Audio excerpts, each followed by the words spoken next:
Of you कैसे हैं आप सब। मैं उम्मीद करती हूँ कि आप सब बहुत अच्छे होंगे और अपने अपने लाइफ में एक पॉजिटिविटी के साथ, एक पॉजिटिव वाइफ के साथ आगे बढ़ रहे होंगे। कैसे हैं आप लोग।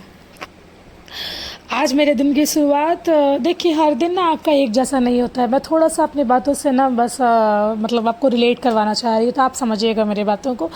कभी कभी ना आपके अंदर ना एनर्जी लेवल जो आपका रहता है ना, वो एकदम पिकअप पे रहता है, तो आप ना उस दिन 12 घंटे पढ़ाई कर सकते हो। बट किसी किसी दिन आपको लगे ना आज आप पढ़ाई नहीं कर पा रहे हो, आज आप थोड़ा डाउन फील कर रहे हो, थोड़ा लो लो फील कर रहे हो, तो डोंट वरी।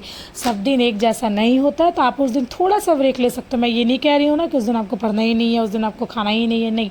आप थोड़ा सा ब्रेक ले सकते हो। जहाँ आप 5 घंटे पढ़ते थे ना, वहाँ आप 2 घंटे पढ़ गए, और खुद को सेटिस्फाइड कर लेना सबसे बड़ा बात है। हम लोग कभी कोई कम काम करते हैं ना, तो हम लोग खुद को सेटिस्फाइड नहीं कर पाते। अरे यार ये क्या हो गया, हमको तो ऐसे नहीं करना चाहिए था यार, थोड़ा मेहनत कर। नहीं, जो होता है ना वो अच्छे के लिए होता है। अगर किसी दिन आपको अपने लाइफ में ब्रेक चाहिए, देन आप ब्रेक ले सकते हो, डोंट वरी। ऐसा नहीं, जैसे ठीक है आप 6 घंटे पढ़ रहे हो और आपको पढ़ने का बिल्कुल भी मन नहीं है, तो क्या वो पढ़ाई आपको याद रहेगी? क्या वो पढ़ाई आप कर पाओगे? नहीं। इसलिए हर दिन एक नया अवसर देता है। आप ये आपके ऊपर है कि आप उस अवसर का लाभ कैसे उठाते हो, या फिर इससे बस यूं ही गवा देते हो। आप सबको लगता है ना कि एक दिन में 1-2 घंटा निकालना बहुत मुश्किल है। मेरे कहने पे आप बस एक बार अपना फ़ोन का स्क्रीनिंग टाइम चेक कर लेना। यह सवाल फिर कभी आप किसी से नहीं पूछोगे कैसे समय निकालना है। बहुत लोग हैं जो अपनी किसी भी कठिन परिस्थितियों में पढ़ाई कर लेते हैं, तो आप क्यों नहीं? ये चीज़ें आपको ही इतनी मुश्किल क्यों लग रही है? मैं तो आपको कुछ करने के लिए नहीं कह रही हूँ ना, या फिर एक दृढ़ संकल्प ले नहीं पा रहे हैं आप। आपके इस जर्नी को आसान बनाने के लिए मैं अपने वीडियोस डेली अपलोड करती हूँ। देखिए आप, मैं भी घर का सारा काम करती हूँ, वीडियो शूट करती हूँ, एडिटिंग, पोस्ट एंड फिर पढ़ती हूँ। एक नन्ही सी जान की केयर भी करती हूँ, जो कि मेरी 2 साल की बेटी है। अब बहुत सारे लोगों का कमेंट आएगा ना, मैम आपकी बेटी तो 2 साल की है, दीदी आपकी बेटी तो 2 साल की है, मेरी तो 6 मंथ की, 1 साल की। बाबू वो भी पहले वैसे ही थी, अब वो 2 साल की हो गई। ऐसा नहीं है कि जब वो 6 महीने की थी या 1 साल की थी हम पढ़ाई से ब्रेक लिए। हम अपने, मेरी शादी को ये 4था साल चल रहा है, हम अपनी पढ़ाई से एक दिन का भी ब्रेक नहीं लिया। हाँ, मैं प्रेगनेंसी जर्नी को भी बहुत अच्छे से एंजॉय की हूँ, बट उस टाइम था ना कि मेरा पार्ट 3 था ग्रेजुएशन का, तो मैंने असाइनमेंट वगैरह लिखाता था। तो आप सोचिए ना, 6 मंथ 7 मंथ का बेबी आपके बम में हो, उसके बाद फिर आप, होता है ना, धीरे धीरे धीरे धीरे लिख रही हो बैठ के, तो इतना ज़्यादा बैक पेन होता था ना, मैं वो वर्ड मतलब बयान नहीं कर सकते मैं। बट फिर भी बैठती थी, क्योंकि मुझे लगता था ना ये बैक पेन मुझे नहीं हरा सकता।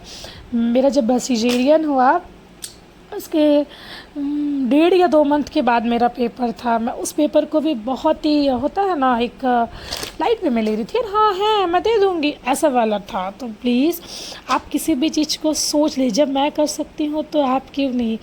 किसी के पास 26 या 28 घंटे नहीं होते हैं। सबसे बड़ी बात है, जो लोग, आप देखो ना कि जो लोग काफ़ी सक्सेस हो गए हैं ना लाइफ में, वो भी 8-8 घंटे निकालते हैं अपने को समय देने के लिए।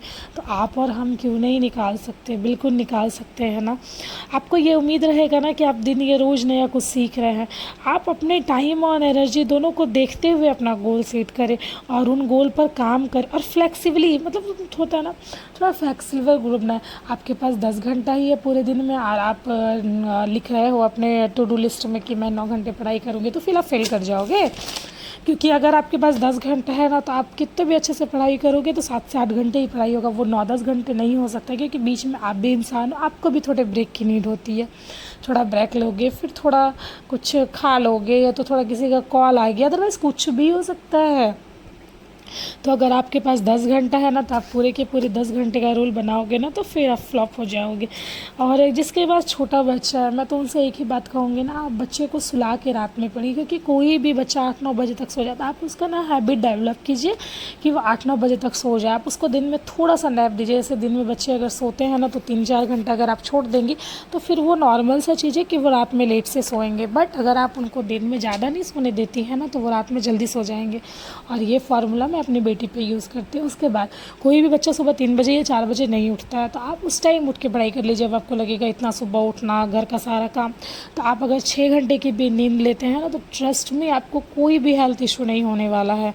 तो लेकिन हाँ, ये दृढ़ संकल्प आपका होगा। ये नहीं कि आज हम कह दिए तो आप बस कर लिए, अदरवाइज़ फिर कल आप भूल जाओगे, तो फिर ये दिक्कत है। ये आपको निकालना पड़ेगा ना कि आप क्या करते हो।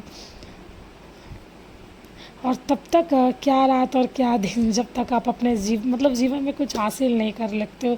कुछ नहीं मिलता दुनिया में मेहनत के बगैर। खुद का अपना साया भी धूप में आने से मिलता है। अपने साये से मिलना होता है तो धूप में निकलना पड़ता है। याद रखिए, मेहनत के बगैर कुछ भी मिलना मुश्किल है, लेकिन हाँ, अगर आप मेहनत कर रहे हैं तो कुछ ना कुछ भी असंभव नहीं है।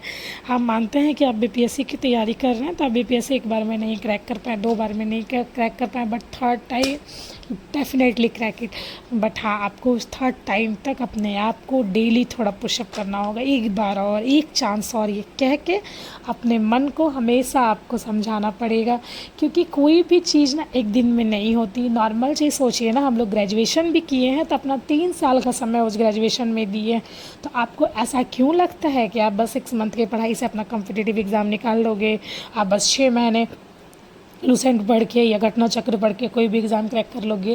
That not possible. अगर आप क्रैक कर भी लेते हो ना तो कहीं ना कहीं पे आप फंस जाओगे। मे बी अगर आपका प्री निकल भी जाता है तो आप मेंस में फिर फंसोगे, मेंस भी निकल जाता है आप इंटरव्यू में फिर फंस जाओगे। तो हमको फंसना नहीं है, आपका तैयारी इतना पक्का होना कि आप बस जब सेंटर के लिए निकलो ना तो बस एग्जामिनर को चैलेंज करते हुए निकलो। पूछो कहाँ से पूछना है क्वेश्चन, उस लेवल का तैयारी कीजिए। आप उसके लिए समय नोट कीजिए। कोई भी चीज़ बिना समय के नहीं होती है।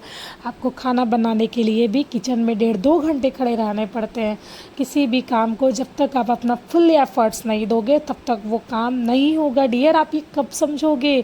काफ़ी लोगों को लगता है ना कि वो सुबह उठ नहीं पाते। क्यों? क्योंकि आप अपने पढ़ाई को फर्स्ट प्रायोरिटी पे नहीं रखे हो। जिस दिन आप उसको फर्स्ट प्रायोरिटी पे कर लोगे उस दिन आपकी नींद सुबह भी खुल जाएगी। उस दिन आप रात में लेट से भी सोओगे ना तो आपको कोई भी हेल्थ इशू नहीं होगा। बस यही था मेरा छोटा सा एक